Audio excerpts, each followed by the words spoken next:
Short films నుంచి హీరోయిన్గా వచ్చింది చాందినీ చౌదరి. అందం, అభినయంతో ఆకట్టుకుంది చాందినీ చౌదరి. యంగ్ హీరో రాజ్ తరుణ్తో కలిసి చాలా షార్ట్ ఫిల్మ్స్లో నటించింది ఈ చిన్నది. కేటుగాడు సినిమాతో తెలుగు సినిమా రంగంలోకి ప్రవేశించింది ఈ అమ్మడు. ఆ తర్వాత వరుసగా సినిమాలు చేస్తూ ప్రేక్షకులను మెప్పిస్తోంది.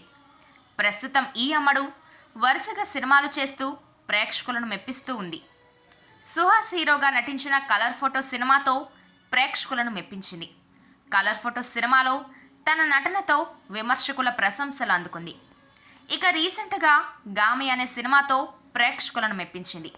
ఇదిలా ఉంటే చాందినీ చౌదరిని ఆ మధ్య ఒకరు బెదిరించారట.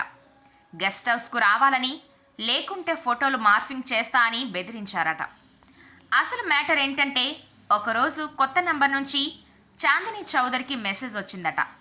ఆ మెసేజ్లో గెస్ట్ హౌస్కు రావాలని, లేకుంటే తన ఫోటోలు, వీడియోలు మార్ఫ్ చేస్తా అని ఉందట. అది చూసిన చాందిని ఏం చేయాలో తెలియక తెగ ఏడ్చేసిందట. అయితే బెదిరించింది మరెవరో కాదు, స్నిగ్ధ. టాలీవుడ్లో టాంబాయ్గా పేరు తెచ్చుకున్న నటి స్నిగ్ధ. ఇటీవల ఓ ఇంటర్వ్యూలో పాల్గొన్న స్నిగ్ధకు మీరెప్పుడైనా దూల పని చేశారా అనే ప్రశ్న ఎదురైంది.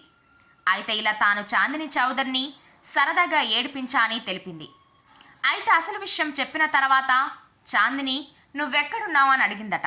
పలానా ప్లేస్లో ఉన్నాను అని చెప్తే అక్కడికి వచ్చి లాగిపెట్టి కొట్టిందట. అదే విషయాన్ని స్నిగ్ధ స్వయంగా చెప్పుకొచ్చింది.